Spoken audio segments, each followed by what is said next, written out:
एक बार एक बच्चा श्रीमद् भागवत की कथा सुन रहा था, ध्यान से सुनना। बच्चा श्रीमद् भागवत की कथा सुनकर के घर जाता, सारी कथा को भूल जाता। उसे 3 दिन हो गए। तीसरे दिन कथा सुनाने वाले गुरुजी से कहने लगा, गुरुजी मैं डेली कथा सुनने के लिए आता हूं। अच्छा बेटा, हाँ, और बड़े भाव से कथा सुनता हूं। अच्छा कि हाँ, लेकिन एक परेशानी है कि क्या, कि जब इस पांडाल को छोड़ करके जाता हूं तो सारी कथा को भूल जाता हूं। जब इस पांडाल को छोड़ करके जाता हूं तो सारी कथा को भूल जाता हूं। कहने लगे जब कथा समापन होगी तो हम तुम्हें कोई उपाय बताएंगे, तुम कथा को नहीं भूलेंगे। कि क्यों? ठीक है।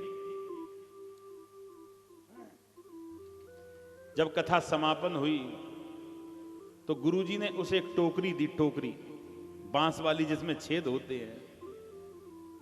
और गुरुजी ने कहा बेटा तुम नदी पर जाओ और नदी में से इसमें जल भर के लाओ। और टोकरी कैसी, मिट्टी में बिल्कुल गंदी। कहने लगे नदी पे जाओ, इसमें जल भर के लाओ। अब बच्चा जल भरे, जिसमें छेद है वो कैसे जल रुकेगा? बच्चा ने बहुत प्रयास किया लेकिन जल नहीं रुका। अगले दिन गुरुजी के पास में आए, गुरुजी ये कैसी टोकरी है, मैं जल भरता हूं सारा जल निकल जाता है, इसमें जल तो रुकता ही नहीं है। क्या बेटा कल प्रयास करना, तुम कल प्रयास करना। कि ठीक है। अगले दिन गया, फिर प्रयास किया, टोकरी में खूब जल भरने का, लेकिन जल रुकता ही नहीं है क्योंकि उसमें तो छेद हो रहे हैं। अगले दिन आया, गुरुजी मैंने बहुत प्रयास किया लेकिन टोकरी में जल नहीं रुकता। अच्छा बेटा कि हाँ, कि परसों फिर प्रयास करना। कि ठीक है।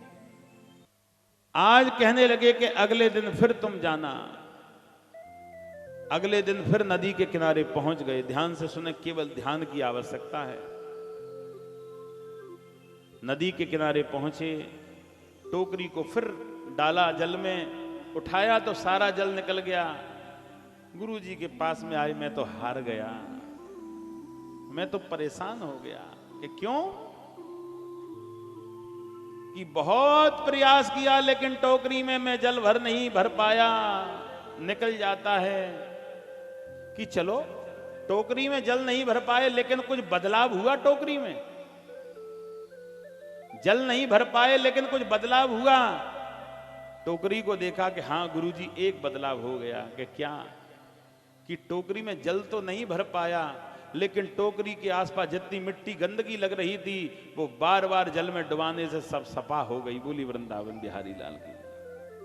मेरा कहने का तात्पर्य ये है, कथा सुनने से कथा याद नहीं रहती तो वो अलग विषय है, लेकिन तुम्हारा जीवन, तुम्हारी भावनाएं बदल जाए वो सबसे अच्छा विषय है। बोली वृंदावन बिहारी लाल। ये कथा भावना बदलती है, ये कथा मन को बदलती है, ये कथा इच्छाओं को बदलती है।